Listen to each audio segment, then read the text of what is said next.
Alors que le grand public se demandait depuis plusieurs semaines ce qu'il en était de l'affaire Martinez-Zogo, le juge militaire, le lieutenant-colonel Sikati Kamo II, leur apporte une réponse pratiquement sur un plateau. C'est que, comme vous l'apercevez derrière moi, nous sommes au tribunal militaire et c'est l'information judiciaire désormais dans ce dossier de l'affaire relative à l'assassinat de Martinez-Zogo.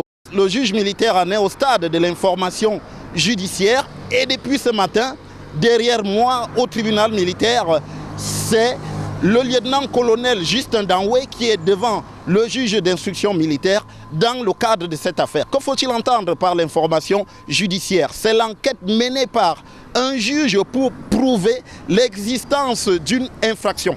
On avait eu la commission d'enquête mixte gendarmerie-police qui a travaillé sur ce dossier, puis l'inculpation par un juge civil des mises en cause pour certains qui se trouvent donc à Kondengui. Et le juge militaire, lui, qui est rentré dans le dossier en mars, a repris dans la main. Et c'est d'ailleurs la raison pour laquelle on l'a aperçu dans une perquisition il y a 2 semaines à l'immeuble Ekan, où se trouvent les bureaux de Jean-Pierre Amourou Belinga, l'un des principaux accusés dans cette affaire Martinez-Zogo. Ces auditions se poursuivent donc ici pendant des heures pour ce qui est du lieutenant-colonel Justin Danoué et vont également concerner d'autres mises en cause dans cette affaire Martinez-Zogo où visiblement il y a encore beaucoup de travail sur la table pour le juge d'instruction.